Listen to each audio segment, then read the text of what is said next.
Rocky Gerung disomasi PT Sentur City, diminta untuk mengosongkan lahan dan membongkar rumah. Bagaimana menghadapi somasi pengosongan lahan?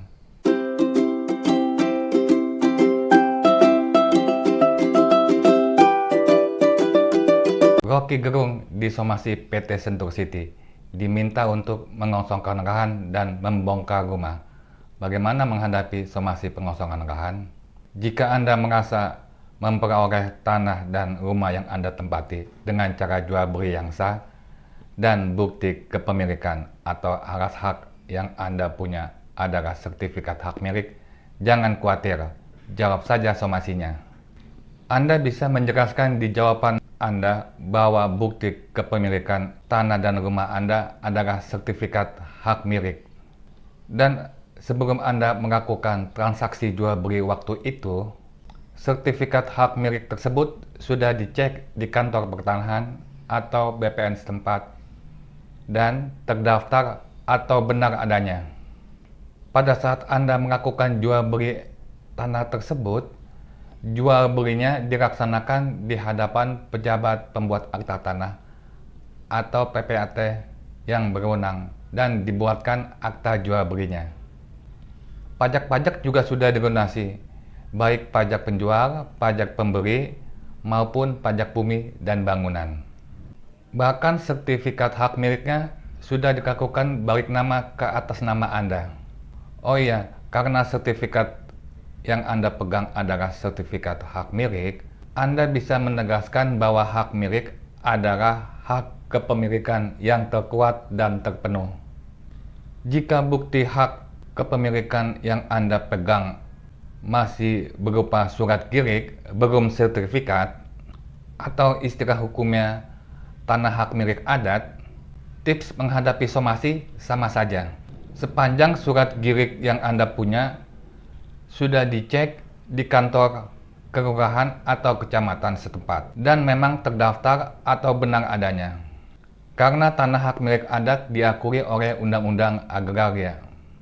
Nah, sekarang kondisinya jika tanah yang Anda tempati tidak ada surat-suratnya, cuma kwitansi pemberian doang, tanah tersebut Anda tahu adalah tanah garapan, tetapi sengaja Anda beri waktu itu karena harganya murah, dan bukti jual belinya hanya sebatas kwitansi saja, memang tanah dan bangunan tersebut Anda tempati bertahun-tahun, tapi itu tidak menjamin secara hukum bahwa Anda adalah pemilik tanah tersebut. Karena tanah itu adalah tanah garapan. Hak garap bukan merupakan salah satu hak atas tanah sesuai Undang-Undang Agraria.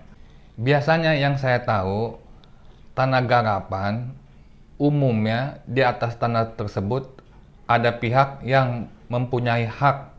Biasanya yang punya PT atau perseroan terbatas. Umumnya PT yang bergerak di bidang properti, perkebunan, dan sebagainya.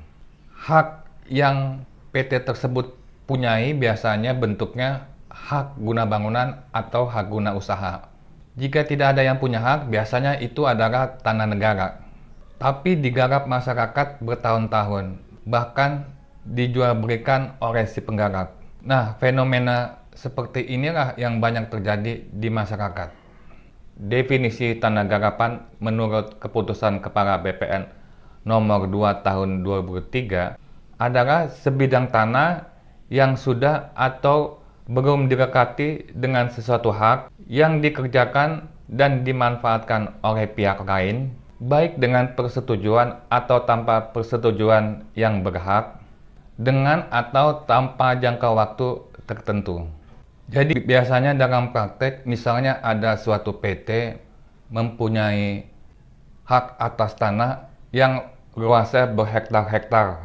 Karena kesulitan menjaga semua bidang tanahnya, ada sebagian bidang tanah yang digarap oleh masyarakat. Misalnya untuk ditanami pisang, singkong, dan sebagainya. Awalnya si penggarap meminta izin kepada si pemilik lahan, dan pemilik lahan mengizinkannya karena itu bermanfaat bagi masyarakat sekitarnya.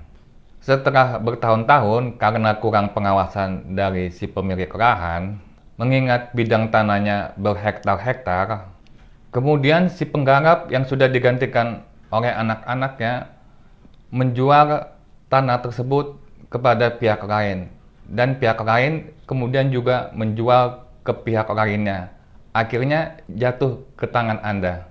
Nah, untuk kasus semacam ini, karena bukti hak atas tanah yang Anda punyai tidak kuat, hanya hak garap, sedangkan pihak yang mensomasi Anda mempunyai bukti atas hak berupa sertifikat, baik sertifikat hak milik, sertifikat hak guna bangunan, maupun sertifikat hak guna usaha, dan tanggal serta tahun penerbitan sertifikat itu lebih dahulu daripada tanggal dan tahun kwitansi yang Anda punya, maka tipsnya Anda bisa melakukan negosiasi dengan pihak yang mensomasi Anda.